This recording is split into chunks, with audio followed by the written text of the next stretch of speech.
This video will give you an overview of connectors and connections. In this module, you will learn to describe connectors, review types of connectors, and define a connection. Connectors provide means by which cloud application integration can connect to third-party systems. These third-party systems can be either web services or applications. Connectors are divided into two categories: native connectors and service connectors. Native connectors are also called built-in connectors and consist of Informatica Cloud connectors and listener-based connectors. Informatica Cloud connectors are designed to access data to and from the cloud for each of your applications.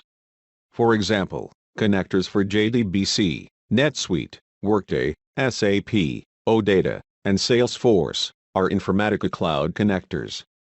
Listener-based connectors are designed to be used for event-based processing of messages and files.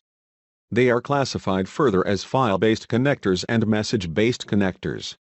File-based connectors are designed to configure and monitor file-based systems for files or objects on a file system or any other type of storage.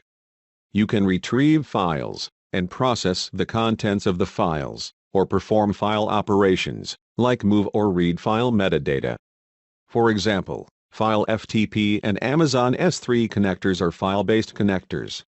Message-based connectors are designed to configure queue-based message brokers like ActiveMQ and JMS. For example, AMQP and Amazon SQS are message-based connectors. Service connectors are used to connect to web services. They are configured to specify a set of operations or actions that are associated with a specific service endpoint. Connections can be created using native connectors or service connectors. It is linked to a data source, like Salesforce, a database, or a form-based service connector. To create a connection, select a connection type, specify connection properties, for example name, description and other connection parameters, save and publish the connection. After doing this, you can now see the objects associated with the connection. The Connection Properties window consists of several tabs. These tabs vary depending on the type of connection you select. The first tab is the Properties tab, and it defines the connection information. Name specifies a unique name for the connection. Location specifies the path where the connection will be saved. Description defines a brief description of the connection. This is an optional field. Type specifies the native connector or service connector that you use for this connection. Run on specifies the execution environment for this connection. It can be an on-premise agent or cloud server.